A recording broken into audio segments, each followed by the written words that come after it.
Hey everyone, welcome to this explainer. Today, we are undertaking a seriously fascinating philosophical stress test. We're diving deep into ancient Madhyamaka philosophy to examine what the texts call the disease of reification. Now you might be wondering, what on earth is that? Well, it's that incredibly exhausting psychological habit we all share of freezing a beautifully fluid universe into solid, rigid, absolute concepts. It's actually the very mechanism driving so much of our daily anxiety. So today, we're going to explore how to systematically dismantle that entire mechanism. Okay, let's dive into this. I want you to just take a second and imagine the endless binary choices and judgments we make every single day. We constantly divide our reality into absolute opposites, right? We see good versus evil, success versus failure, existence versus non-existence. We navigate our whole lives firmly believing that these dualities are the rock-solid foundation of reality. But we're going to apply a rigorous diagnostic logic to this assumption, and as you'll see, our entire reality is built on a fundamentally flawed premise. So, here is our roadmap for this explainer. We're covering 1. The trap of dualities, 2. The four-cornered logic test, 3. Echoes, mirages, and illusions, 4. Beyond all conceptual categories, 5. Walking the middle way, and finally, 6. Dropping the conceptual raft. Let's get right into it. Section 1. The trap of dualities, identifying the building blocks of the disease. To actually cure this conceptual disease, we first have to understand why our minds absolutely insist on carving up a seamless, continuous universe into rigid, binary opposites. Well, evolutionary biology tells us it's basically a survival mechanism, a process called edge detection. We hallucinate hard borders between, say, a predator and a tree just so we can survive. But that biological software, it creates a massive philosophical delusion. Think about sitting in the optometrist's chair. You know the drill. They pull down that massive metal machine, flip the lenses, and ask you that highly stressful binary question, better one or better two? We are deeply, deeply conditioned to view the entire world exactly like this. We believe in independent absolute dualities, permanence on one side, impermanence on the other, difference versus identity. We just assume these opposites possess their own absolute independent existence, completely cut off from everything else. Let's execute the first step of our diagnostic. Notice how literally any duality naturally maps out into what we call the three spheres. We naturally construct our worldview using opposite 1, the relation or union between them right in the middle, and opposite 2. So for instance, we have good, the moral opposition binding them together, and evil, or existence, the interaction, and non-existence. We just naturally assume these three spheres are solid, independent building blocks that somehow happen to bump into each other. Moving on to Section 2, the four-cornered logic test, pushing dualities to their absolute limits. We're going to deploy the ultimate diagnostic tool from Madhyamaka philosophy known as the Tetralemma. We're going to stress test these spheres and see if opposite 1 and opposite 2 can actually exist as independent entities. Now, what's really interesting about this slide is how quickly things unravel. Let's fire through the first two corners of our logic. Can the two opposites be inherently identical? Well, obviously no, because if existence and non-existence, or good and evil, are inherently the exact same thing, the entire distinction collapses into a redundant, meaningless loop. Okay, what if they are completely inherently different and separate? Actually, that's what we usually assume. But think about it. If they possess absolutely closed-loop independent essences, there is an unbridgeable metaphysical void between them. A frozen absolute good could literally never interact with a frozen absolute evil. Interaction becomes physically impossible. So we have to test the remaining corners. Could the opposites be both identical and different? No way! Mixing two failed concepts just gives you a flat-out logical contradiction. You can't be completely identical and completely separate at the exact same time. Okay, what if they are neither identical nor different? Well, that denies the framework entirely and leads straight to absolute nihilism, the incredibly depressing idea that nothing exists at all. As you can see, every single extreme position we take to validate absolute opposites leads directly to contradiction and total absurdity. Which brings us to the ultimate diagnosis for step 3. Because they spectacularly failed the Tetralemma test, we have to conclude that the two opposites and their relation are completely empty of inherent existence. The concepts we cling to so desperately, like permanence, success, or separation, they totally lack any independent core essence. They simply do not exist in a vacuum. They are absolutely never absolute.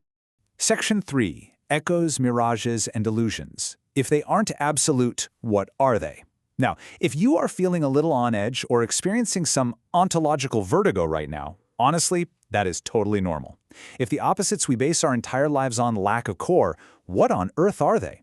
Let's look at the cure and understand how reality actually functions when you remove the illusion of solid boundaries. This leads us to step 4, and a truly profound realization: dependent co-origination. The two opposites and their union are completely inseparable. They rely entirely on each other. You simply cannot have movement without stillness or samsara without nirvana. They are entirely co-defined and co-evolving. In fact, these opposites are mere designations. They're just names and conventional tools co-imputed by our own minds to organize a fluid universe. Moving to step 5, we can now note the beautiful union of the two truths operating right on the opposites themselves. The first truth is that opposites absolutely function in our conventional, everyday world of cause and effect. The second truth is that they are ultimately empty of a fixed, absolute essence. But here is the real magic of the union. They can dependently co-arise and function precisely because they are empty. One truth perfectly supports, implies, and energizes the other. And this brilliantly illustrates our next point.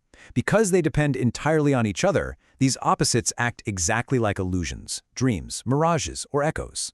Think of an echo in a canyon. It functions perfectly, right? You can hear it, it has real-world physical consequences, it is undeniably conventionally there. Yet, if you reach out to try and grab the echo, your hand just closes on empty space.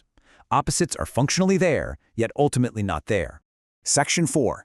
Beyond all conceptual categories. The ultimate conceptual gut punch. Here's the thing. Human psychology absolutely hates ambiguity. When the mind realizes its solid world is actually just an echo, it gets terrified. It scrambles to invent a brand new conceptual box to hide in, trying to create a new absolute philosophy. So we have to block the exits.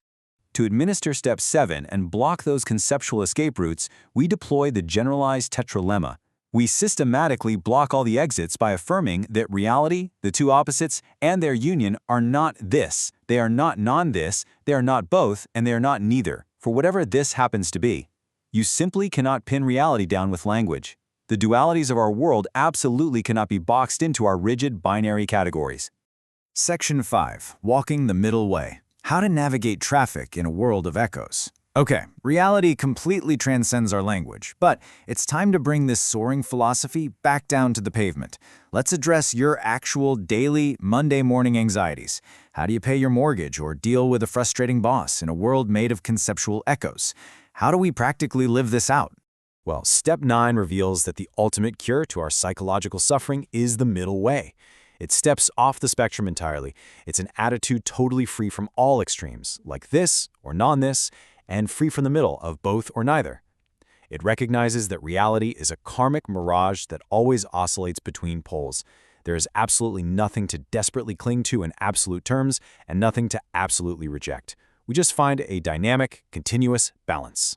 So the crucial point for step 10 is laid out here. We must use these opposites conventionally, but never in absolute terms. Honestly, think of it like playing an incredibly immersive video game. You engage fully, you strategize, you dodge attacks, you use the conventional rules to play the game passionately, but you do it without attachment, reification, or effort toward absolutes. You act while fully knowing their true empty nature. You don't suffer genuine existential trauma over a failure at work because you know the failure is just an empty temporary condition, not a solid mark on your inherent identity. Section 6. Dropping the conceptual raft. The final liberation. We've reached the final stage of the clinical diagnostic, and this is where the philosophy pulls the ultimate trapdoor. To achieve total liberation, the patient must eventually do the hardest thing imaginable. They must let go of the medicine itself. You see, turning the concept of emptiness, or the union of the two truths, into a brand new absolute religion, that just creates a new prison. You're essentially just trading an iron chain for a gold one.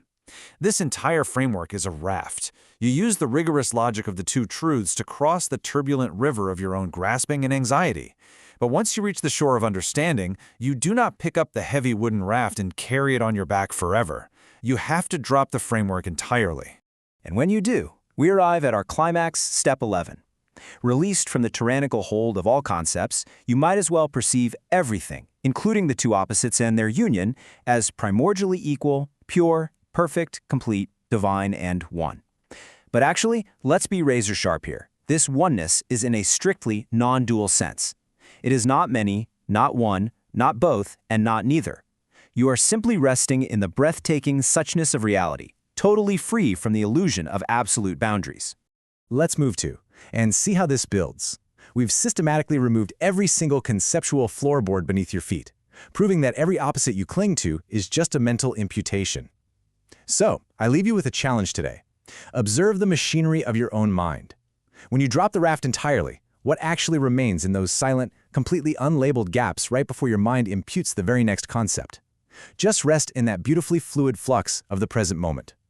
Thank you so much for joining me on this explainer, and until next time, stay curious.